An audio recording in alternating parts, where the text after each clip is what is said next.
wiser, for in choosing wrong, I lose your company. Therefore forbear. There's something tells me, but it is not love. I would not lose you, and you know yourself. Hate counsels not in such equality. But lest you should not understand me well, and each maiden hath no tongue, but thought. I would detain you here some moment or two before you venture forward. I could teach you how to choose right, but then I am forsworn. So, never will I be. So may you be sweet. But if you do, you will make me wish a sin, that I had been forsworn. Beshrew you, eyes. They have o'erlooked me and divided me. One half of me is yours, the other half yours. Mine own, I would say, but if mine were yours, and so all yours.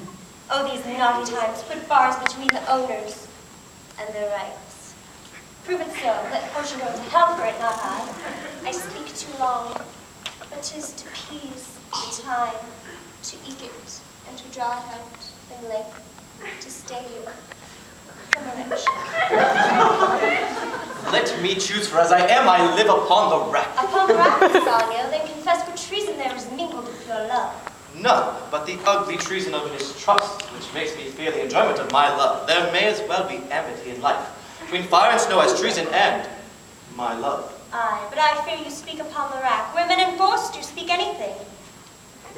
Promise me life, and I'll confess the truth. Well then confess and live. Confess and love have been the very sum of my confession. Oh, happy torment, when my torturer doth teach me answers for my deliverance. But let me to the caskets and to my fortune. Away then, I am locked in one of them. If you do love me, you will find me out. Nerissa and the rest stand aloof. Let music sound while he doth make his choice. And if you lose, he will make a swan-like head, fading in music. That the comparison may stand more proper, my eyes shall be the stream and watery deathbed for him. He may lose in what he may win in what is music then. Then music is even as the flourish, when true subjects bow to a new crowned monarch, such as are those dulcet sounds of break of day that creep into the dreaming bridegroom's ear and summon him to marriage. He may win in what is music then. Now he goes with no less presence, but with much more love than young Alcides, who did redeem the virgin tribute paid by howling Troy to the sea monster. I stand for sacrifice. The rest aloof of the Dardanian wives with clear visage come forth to view the vision of the exploit. Go, Hercules, live thou, I live, with much, much more dismay. I view the fight than thou that makest the fray. Tell me how is fancy bred, in the heart or in the head? How we got how nourished? Reply, reply. It is engendered in the eye. With gazing then fancy fly in the cradle where it lies. Let soaring fancies now. I'll begin it. Ding dong bell, ding dong bell.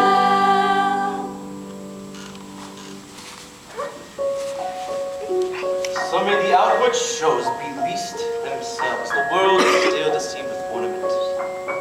In law, what pleas so tainted and corrupt, as yet to be seasoned with a gracious voice, obscures the very show.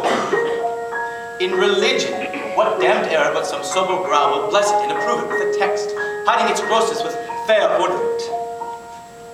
There's no vice so simple, but assumes some mark of virtue on his outward parts. How many cowards whose hearts, all as false as stairs of sand, yet wear upon their chins the beards of Hercules and frowning Mars, yet when inward searched have livers white as milk. And these claim but valor's excrement to render themselves redoubted.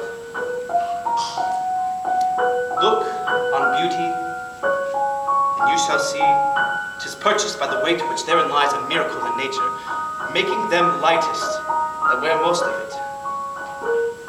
So those crisped, snaky, golden locks, which maketh such wanton gambols with the wind upon supposed fairness, often known to be the dowry of a second head, the skull that bred them in the sepulchre. Thus, Ornament is but a guiled shore to a most dangerous sea, a beauteous Scot veiling an Indian beauty.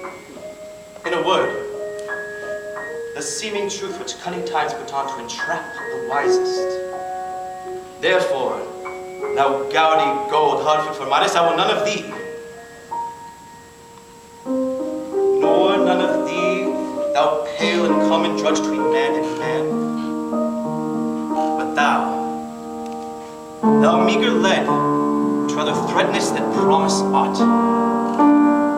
Thy paleness moves me more than eloquence. And here choose I, joy be the consequence.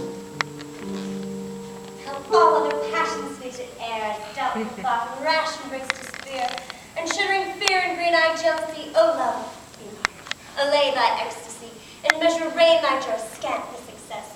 I feel too much thy blessing, make it less for fear I should serve it.